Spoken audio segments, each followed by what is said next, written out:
I-Believers! Yeah! Welcome to your favorite Sunday morning tambayan. Ito ang I Believe! That's right, and let's welcome back our certified I-Believer, si Ate Bianca Umali. Thanks. Hi! Nice to have you back.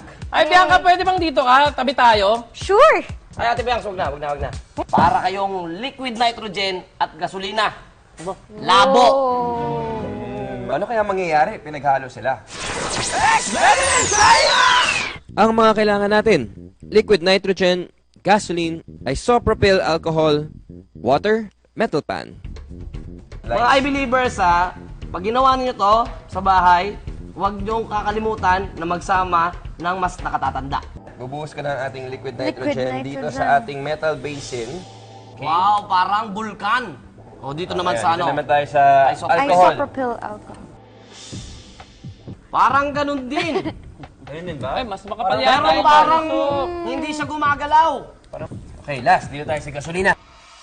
Wow! Ay, ito mas plain siya. Parang wala masyadong wave. Ang liquid nitrogen ay less dense kaysa sa tatlong likido kung saan ito binubuhos. Kaya nagko-float ito sa ibabaw, imbis na mahalo. Ang dahilan ng paggalaw ng liquid nitrogen drop ay ang Leidenfrost effect. Ayon dito, kapag may liquid na napadikit sa isa pang liquid na may mas mataas na boiling point, nagkakaroon agad ng separating vapor. Nagsisilbing insulator ito para paghiwalayin ang mas malamig na liquid nitrogen doon sa isa pang liquid. Kumbaga, pagdikit ng dalawang liquids, kumukulo ang liquid nitrogen dahil nga sa mas mainit ang liquid sa ilalim nito.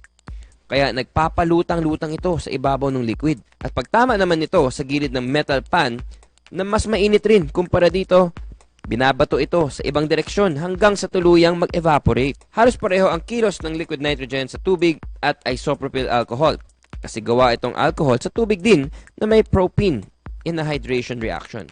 Ang liquid nitrogen ay nitrogen gas o hangin na pinalamig hanggang maging liquid form. Maraming uses ito.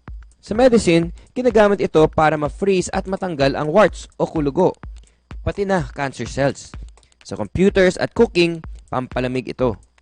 Bukod sa cool effect na pagiging fog o hamog kapag na-expose sa hangin.